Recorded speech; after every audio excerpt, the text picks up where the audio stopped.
को काम छ तर पनि क्रिकेट गेम भइरहेछ, तपाईँहरू अपडेटहरू लिन चाहनुहुन्छ, कति रन बनायो आफ्नो कन्ट्रीले होइन, कति विकेट लियो अथवा भन्ने कुराहरू चाहिँ साइलेन्ट तरिकाले युट्युबमा गएर त्यो फिडब्याकहरू लाइभ चाहिँ हुँदैन, त्यही फिडब्याकहरू स्कोरहरू हेर्नुभन्दा, त्यो भायोलेन्स हुनुभन्दा साइलेन्ट तरिकाले तपाईँ काम पनि गर्दै साइड बाई साइड यसो यो अपडेटहरू पनि क्रिकेट र गेमको अपडेटहरू पनि लिन चाहनुहुन्छ भने चाहिँ यसरी लिने गर्नुहोस्। यो सिआरएससीकै आइएनएफ क्रिक इन्फो भनेर हान्नुहोस्, इएसपिएन क्रिक इन्फोमा गएर हो अब यो कुन चाहिँ अन्तर्गत कुन चाहिँ सिरिज अथवा कुन चाहिँ गेम होइन त्यो माथि गएरै गर्न सक्नुहुन्छ। जस्तै अहिले स्कटल्यान्ड T20 टाइप सिरिज भन्ने चलिरहेको छ, नेपाल नेदरल्यान्ड र स्कटल्यान्ड बिच हो, त्यो खिचिसकेपछि अब कतिवटा गेमहरू भइसके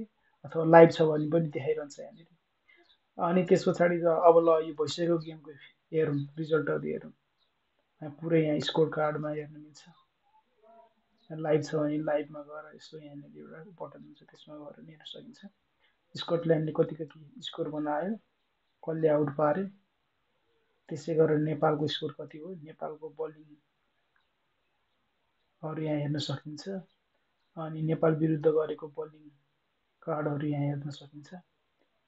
अनि यो सिरिजहरूमा चाहिँ यहाँ टेबल पनि हुन्छ, यो कुन चाहिँ टेबल कुन चाहिँ कन्ट्रीले कति स्कोर बनाएको छ त्यो अनुसार आधारमा यहाँ सर्टिङ गरे हुन्छ।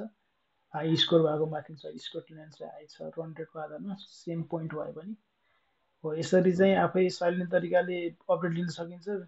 युट्युबमा गएर हाहा र उहु त्यो गेम त लाइभै भएको भए त ठिकै हो, समय पनि भएको भए त अब लाइभ पनि हुँदैन, त्यही स्कोरको मात्र लाइभ त्यो हाहा र हु गर्नुभन्दा यो साइलेन्ट तरिकाले चाहिँ तपाईँले यहाँनिर हेर्न सक्नुहुन्छ।